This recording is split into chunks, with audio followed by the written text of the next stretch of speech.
Greeting, this is Mark Bowen. We're going to be looking at how we can delete a Google Classroom. You're going to come right here and open the browser, or you can come right here in the taskbar and click and bring up the web window. So I'm going to select an account. I'm going to select this one. So you're going to ask me for the password. So I'm going to put in my password, and as soon as I put in the password, I'm going to click right next.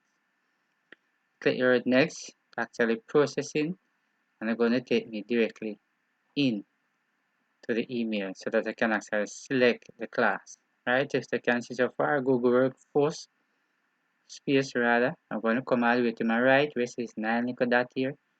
I'm going to scroll up a bit, and this itself is the classroom. I'm going to click on it. Right, while I click on it, notice that can show that it's actually processing. But if you notice right here, we have two classrooms.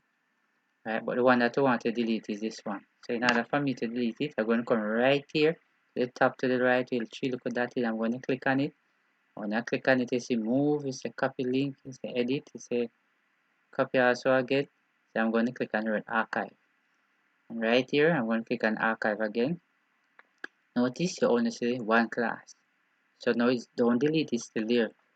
So in order for us to delete, you have to archive it. So the next thing we wanted to do, you notice these three little strokes here right side of the Google Classroom. We're going to click on it. While we click on it, definitely we're going to come right to this archive class. So we're going to click. Notice when I click, it shows the archive class. In order for me to delete it, I'm going to go right here to this look at that thing right. I'm going to click on it, and click on this copy, show that I can restore it, and show I can delete. So I'm going to click right here, delete. And notice, as soon as I click on delete, it says you will no longer have access to any post or comment that have been added to this class. Right? Class file will remain in Google Drive. Right? So therefore, the file will in Google Drive, but this will actually go. I'm going to click right here. I'm going to click. Notice. Good. So we have no class. So when I finish, you can actually click right here. And I hope you learned something from this particular video here. Alright, so give it a thumbs up and share it. Thanks for watching. See you in the next video.